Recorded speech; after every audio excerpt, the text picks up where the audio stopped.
Hey up, sorted. Thought I'd just do an update vlog. Not updated on the channel for a while properly. I did the last video I did was the We're Here, which is all about mixed media, sort of technology and VR as well, and just sort of thinking about the future of that, and also relating that to post-humanism, ideas of transhumanism, all this sort of thing. But beyond that, I'd like to say, so I just started a new job. This is going to be a concept.log vlog. I've started a new job, so that's good. First day today. Just been given a project overview and briefing. So I guess I'll just talk about if you're working in that industry, like, because I've been doing this for about 2 years now, like contracting in this space, like WebXR and yeah, it's if you're going to work in this area, then I think what are the things to consider? Probably be sort of platform agnostic in some respects, especially if you're contracting, because you'll probably get a lot of different companies I've experienced have got different. And this is pretty obvious, but they work with a different stack, or they work with different platforms. They work with different. They have different ways of processes and that. So obviously you should know the basics. You should know. You should know some AFrame. You need to know JavaScript. You should know some. Three.js if you can. Three.js is actually a really useful one. It's for niche, quite niche still. AFrame less so, but still fairly niche. And then Playcanvas is good because that's also niche.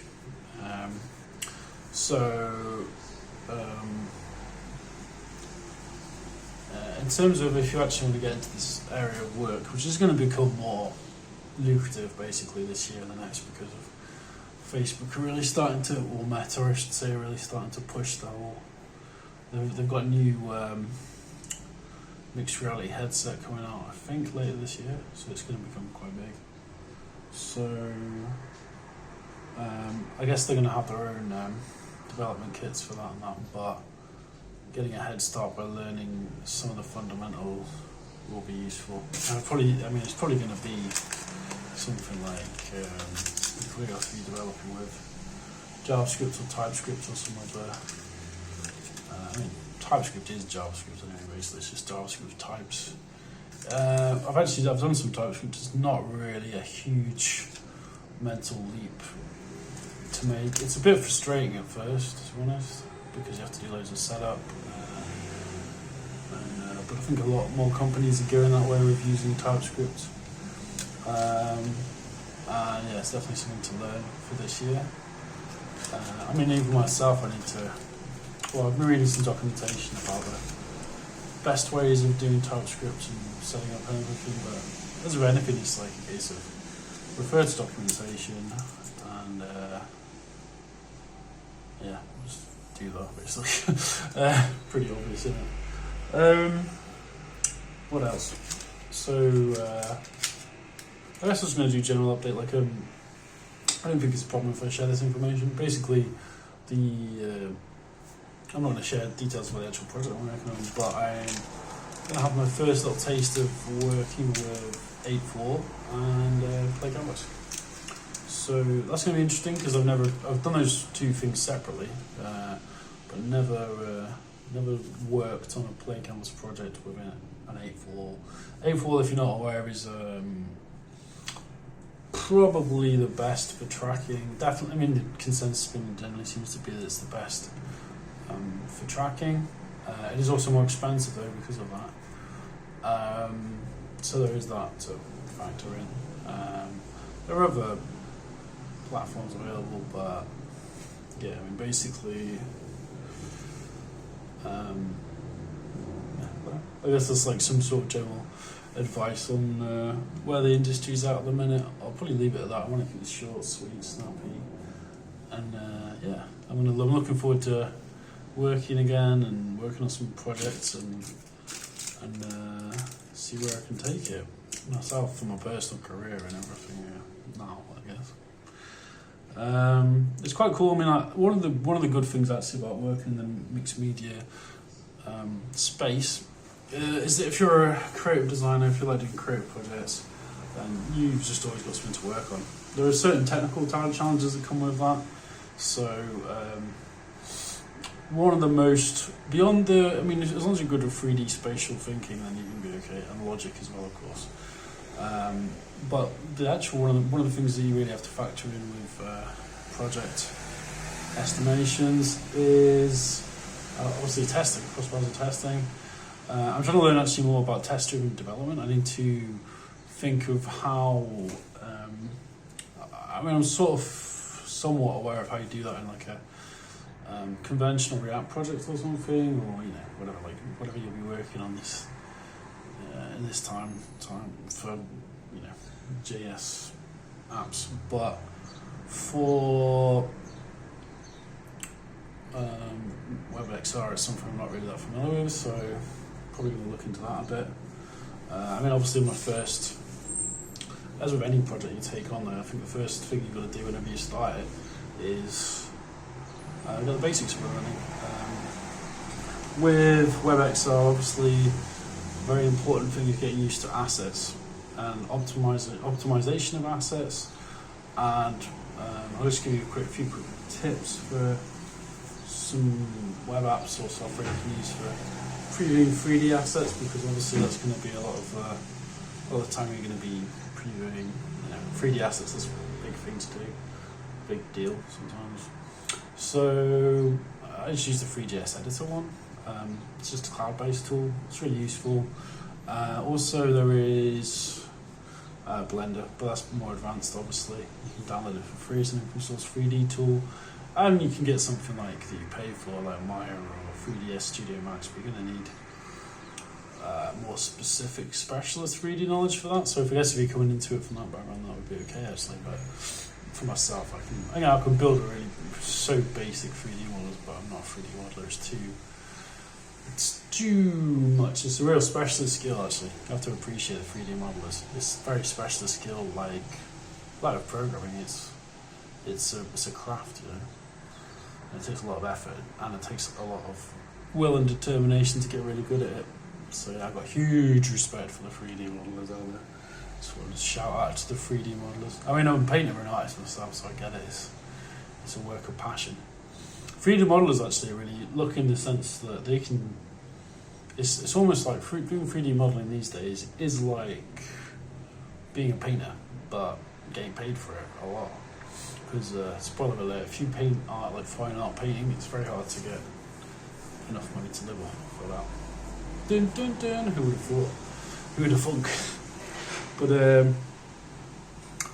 yeah, what else should I say? I guess leave it at that. I mean, I've covered quite a lot there in terms of if you're probably just getting past junior level, there'll probably be some good tips for you here on how to get ahead. I guess if I was going to call myself anything in terms of level, I'm like mid-level, full stack, I guess, WebXR engineer, if that's even a definition that exists. Well, I guess it is. It's new world, isn't it? So, I look at work for Three.js, got commercial projects under my belt. I've designed a component library for a Playcanvas and done some other bits and bobs, so I think I'm mid-level now.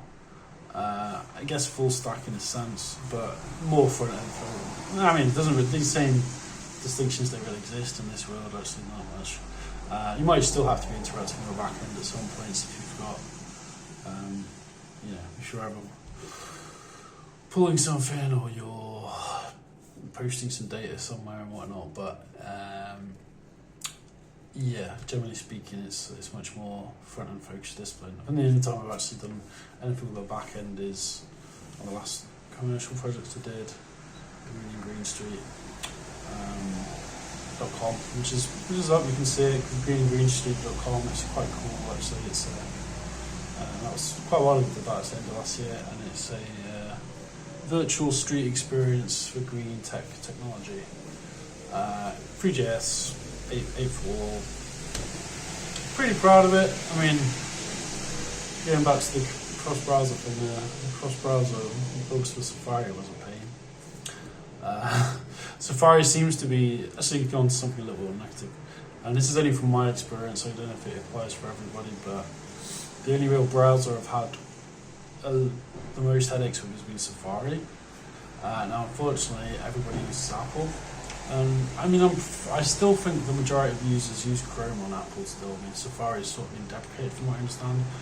But it's a bit like we're in a similar situation now in the mixed, WebXR sort of world where the reality is people are still going to use Safari on their phone because it's the default browser on their iPhone. This has been an Achilles heel for me. I think I might just pay for Browser Stack now, to be honest, which is a testing site actually, as we think today. You can test cross-browser Safari stuff on there, and I think that's going to be pretty accurate because you're running on a remote phone or like running remotely somewhere. So, another tip that might be worth considering if you want to get into this world. And then finally, of course, one of the main things you want to do, which is true for any developer role, portfolio, GitHub, source code. Get some. It doesn't have to all be commercial. It could be like prototypal projects. I actually need to update mine a little bit at the minute because I have done a component library. I've finished a few months ago.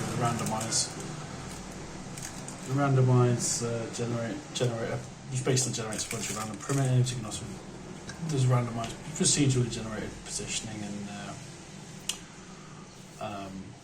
a few other functionalities for AFrame. There's probably a few of those sort of packages out there, but it was a good learning experience to do it, and I think it's fairly interesting. You can add custom textures, colors, and all sorts of things, and have it randomized and scatter. It's quite interesting, quite an experience. So I'll leave it at that. Like and subscribe if you like the content. I'm not a nerd. In terms of tutorials, possibly next weekend. I just need to have a look at the backlog and peace and I hope the noise out there is not as loud. It's just so loud.